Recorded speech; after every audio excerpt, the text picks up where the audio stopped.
بعد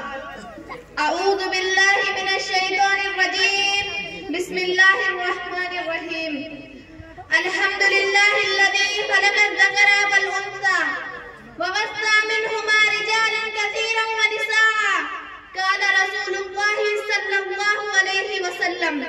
ان الجنة تحت اقدام امہاتکم او کما قال علیہ الصلاۃ والسلام۔ ہزاروں سال نرگس اپنی بے نوری پہ روتی ہے، ہزاروں سال نرگس اپنی بے نوری پہ روتی ہے، بڑی مشکل سے ہوتا ہے چمن میں دید ابر پیدا۔ جناب صدر اور حضرات علماء کرام اور حاضرین مجلس، آج میری تقریر کا موضوع ہے اسلام میں عورت کا مقام۔ معزز سامعین اکرام، اسلام ہی دنیا کا وہ واحد اور مقدس مذہب ہے جس نے حیات انسانی کے کسی گوشہ کو تشنا نہیں چھوڑا بلکہ ہر جگہ مکمل رہنمائی کی ہے۔ عبادت ہو یا سیاست، شادی ہو یا غم، مرنا ہو یا جینا، معاشرتی نظام ہو یا ازدواجی بندش، گرد کی ہر جگہ وہ اپنی ایسی ایک منفرد حیثیت رکھتا ہے جس سے دیگر ادیان و مذہب آری اور خالی ہے۔ میرے محترم بزرگوں اور دوستوں، یہ ایک ناقابل انکار حقیقت ہے کہ مذہب اسلام سے قبل بنی نوع انسان میں عورت کا کوئی خاص مقام نہ تھا، اور اگر تاریخ کے اوراق کو پلٹ کر دیکھا جائے تو پتہ چلتا ہے روم، یونان، ایران و چین، مصر اور اہل عرب نے اس کو شیطان کی بیٹی اور برائی و بدی کا اصل سمجھا جاتا تھا،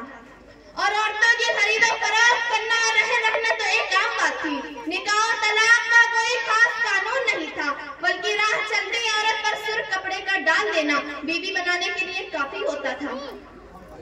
عورت سے نفرت اس قدر ہو گئی تھی کہ باپ نہایت سنگدلی بے رحمی سے لڑکی کو زندہ دفن کر دیتا تھا۔ مختصر یہ ہے کہ معاشرے میں عورت کی قدر و قیمت نہیں تھی۔ اللہ کا لاکھ لاکھ شکر ہے اور اس کا احسان عظیم ہے کہ اس ذات باری نے قانون حیات دے کر سید المرسلین جناب محمد الرسول صلی اللہ علیہ وسلم کو مبعوث فرمایا، اور مذہب اسلام نے مبانگے دہلیہ صدا بلند کی اور ڈنڈے کی چوٹ سے یہ آواز لگائی، اے انسانوں، عورت ذلت کی چیز نہیں عقیدت کی چیز ہے۔ یہ مخلوق ہے جس کی کوکھ سے موسیٰ ابراہیم جیسے لاکھوں انبیاء کرام نے جنم لیا ہے، لیکن حیرت ہے تم لوگ تنگ اور سمجھ کر اس کو زندہ دفن کرتے ہو، جبکہ اسلام لڑکی کی پیدائش کو رحمت کہتا ہے، اس کی پرورش، اس کی تعلیم و تربیت اور اس کی حق رسانی کو جنت کا مستحق بتاتا ہے، اور اگر یہ ماں ہے تو اسلام خدا اور رسول کے بعد اس کی اطاعت کا حکم دیتا ہے، اور اگر یہ بیوی ہے تو اس کے ساتھ اچھا سلوک کرنے پر بہترین اخلاق والا ہونے کی گواہی دیتا ہے، اور مرد کو یہ باور کراتا ہے اب دنیا متاع و خیر متاعها المرأة الصالحہ۔ میرے محترم بزرگوں اور دوستوں، عورت کا مقام و مرتبہ جاننا چاہتے ہو؟ میرے محترم بزرگوں اور دوستوں، اگر آپ اس سلسلے میں ائمہ مسیحیت سے سوال کریں گے تو آپ کو جواب ملے گا، عورت ایک ناگزیر برائی ہے اور ایک مصیبت ہے، لیکن اگر آپ ان معصوم و مظلوم خواتین کے سلسلے میں پیغمبر اسلام محسن انسانیت رحمت دو عالم سرور کائنات جناب محمد الرسول صلی اللہ علیہ وسلم سے دریافت کریں گے تو آپ کو جواب ملے گا۔ اگر آپ کی حیثیت شوہر کی ہوگی تو جواب ملے گا وَلَهُنَّ مِثْلُ الَّذِي عَلَيْهِنَّ بِالْمَعْرُوفِ وَخَيْرُكُمْ لِأَهْلِهِ، یعنی تمہاری بیویوں کا حق تمہارے اوپر ایسا ہی ہے جیسا تمہارا حق ان کے اوپر ہے، اور تم میں سے بہتر وہ شخص ہے جو اپنی بیوی کے ساتھ اچھا سلوک کرتا ہے۔ اور اگر آپ کی حیثیت باپ کی ہوگی تو آپ کو جواب ملے گا مَنِ ابْتَلَىٰ مِنْ هَٰذِهِ الْبَنَاتُ بِشَيْءٍ فَأَحْسَنَ إِلَيْهِنَّ كُنَّا لَهُ سِتْرًا مِنَ النَّارِ،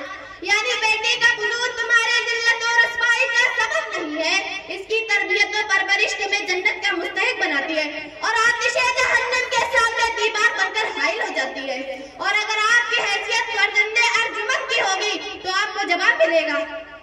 ان الجنت تحت اقدام امہاتکم، یعنی جنت تمہاری ماں کے قدموں کے نیچے ہے۔ سبحان اللہ، اسلام نے عورتوں کو کیا ہی بلند و برتر مقام عطا کیا ہے۔